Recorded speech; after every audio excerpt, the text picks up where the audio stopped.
Hello. After all those inspirational speakers, you got me standing between you and lunch. I'm going to tell you about Pam and how she came to be, right? I want to introduce you to someone who's quite special in my life, my dad, right? His name is P.A. Menon, and he lives in Bangalore. He's 86, and a few years ago, he was diagnosed with Alzheimer's. And since then, I started to think of a way that I can connect myself to him through something special. And I wanted to get a car to restore the Standard 10 that he owned, right? Finally, after a lot of help from friends and looking over 2 years, I got one in the UK, and James, who some of you might remember, he helped me pick it up. I got it. It was a very special car, 40,000 original miles, 67 years old, and the owner actually lived in Singapore, where I live now. So I got it in the UK, I picked it up, and instantly everyone wanted to help. There were people at the Standard Motors Club who helped me. I found a garage somewhere in Upton Noble that sort of did the mechanical work for me, and it sat there for about 6 months. Finally, it was time to bring it home. It took 4 weeks on 3 ships, 9,000 miles, and the special thing was, the first time I saw it, my daughter insisted she go with me because she wanted to remember that moment all her life. Anyway, the work began. First thing we needed to do was take it down to bare metal.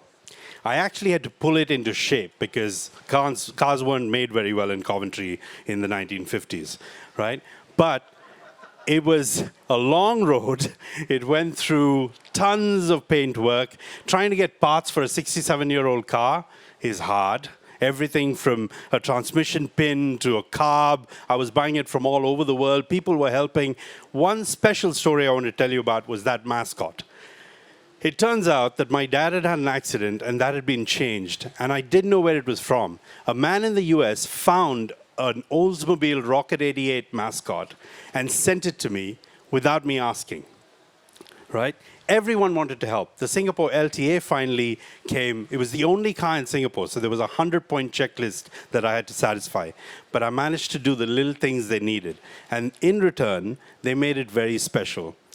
They gave me a number that was exactly the same as my dad's car, right? And that, to me, sort of told me that this was fated to be. This was going to come out okay. And by accident, I discovered something called reminiscence therapy. My psychiatrist actually is an expert on dementia, and he said the best way to treat people is through reminiscence therapy. So I took 2 pieces I took off the car, the steering wheel and the rim, and I made my dad this coffee table, which now sits by his bed. My daughter said we should give it a name. So we said, let's call it Pam, for P.A. Menon. And so I put that on a custom-designed gear shifter in the car to remember him. And now it's all done. This, ladies and gentlemen, is my 1955 Standard Super 10. It's 67 years old, and it's on the road this week in Singapore after 5 years. So I have 4 things to leave you with. If you want to do something, and you know you do it now. Don't wait. Share what you're doing, because there's a whole lot of people who want to help, and there are far more good people than assholes. And I can tell you it's worth it, right? And come to Singapore, I'll give you a ride.